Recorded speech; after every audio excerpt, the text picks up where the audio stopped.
মাসের শুরুটা যদি একটু হিসেব করে না শুরু করি তাহলে শেষটা হতে ভীষণ কষ্ট হয়। নমস্কার বন্ধুরা, আমি দিয়া আমার একটি নতুন ব্লগ ভিডিওতে তোমাদের সবাইকে অনেক অনেক স্বাগত জানাচ্ছি।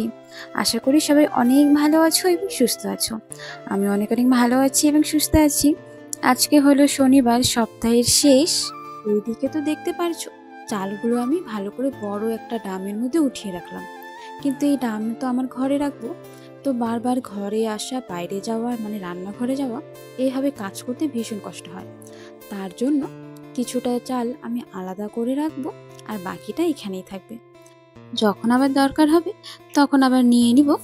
মাসের শুরুতে সব কিছু ঠিক এরকমভাবে একটু হিসেব করে রেখে দিই যাতে পুরো মাসটা ভালো করে যায়।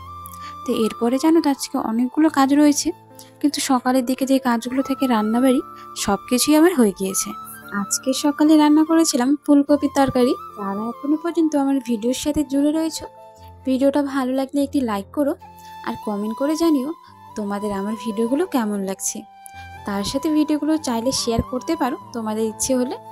আর যদি ভালো লাগে তাহলে চ্যানেলটা অবশ্যই একটি সাবস্ক্রাইব করে দিও, যাতে নতুন নতুন ভিডিও আসলে তোমাদের কাছেই সেগুলো প্রথমে পৌঁছে যায়।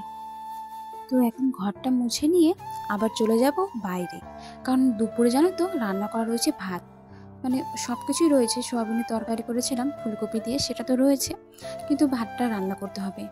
কালকে রাত্রের বেশ কিছুটা ভাত ছিল, তার জন্য না সকালে আর ভাত বানাইনি, শুধু তরকারিটাই বানিয়েছিলাম। তো সেটা তো সকালে খাওয়া হয়েছে, কিন্তু দুপুরের জন্য তো কিছু রান্না করতে হবে। কিছু বলতে কি, দুপুরে ভাত না হলে তো একদমই চলে না। তার জন্য দুপুরে ভাতটাই বানিয়ে নিব, আর যেই তরকারিটা রয়েছে সেটা শুধু একটু গরম করে নিব, তাহলেই হয়ে গেল। রাত্রের জন্য আমরা আলাদা করে রান্না করে নিব, কারণ এখনো তো ঠান্ডার দিন রয়েছে। ওই দুপুরে রান্না করলে না সেটা রাত্রে একদমই খেতে ইচ্ছে করে না।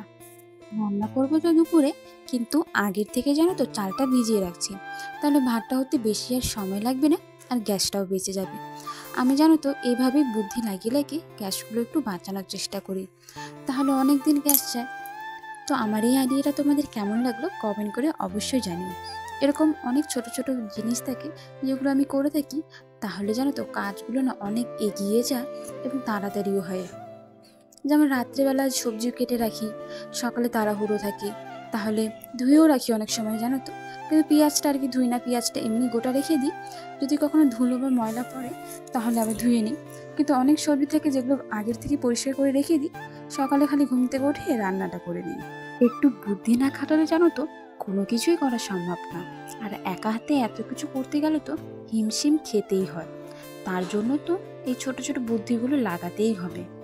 আমি চেষ্টা করি সবসময় একটু একটু বুদ্ধি সবার থেকেও নেওয়ার। এই বড়দের জানো তো অনেক বুদ্ধি রয়েছে, তাদের থেকে অনেক অনেক ছোট ছোট টিপস নিয়ে থাকি কিভাবে কাজগুলো করলে তাড়াতাড়ি হবে এবং নিজের খাটনিটাও একটু কম হবে। তো চলো, তোমাদের সাথে তো অনেক গল্প করলাম, এবার কাজগুলো তো করতে হবে তাই না? তো চালটা ভিজানো থাক, আমি ততক্ষণে অনেকগুলো কাজ করে নিই। ওই রান্নাঘর ঝাড় দিলাম আর উঠোনটা একটু ঝাড়ু দিয়ে নিই। ওই এখন এত শুকনো হাওয়া দিচ্ছে যে দিনে 3 বেলা করে উঠোনটা ঝাড়ু না দিলে যেন মনে শান্তিই পাচ্ছি না। উঠোন ময়লা থাকলে আমার একদমই ভালো লাগে না। তো ঝাড়ু দিয়ে পরিষ্কার করে নেওয়ার পর জামা কাপড়গুলোও ধুয়ে দিলাম। আজকে আবার হাজবেন্ড রয়েছে বাড়িতে, তার শরীরটা নাকি একটু ভালো লাগছে না, তো ছুটি নিয়েছে, বাড়িতেই রয়েছে।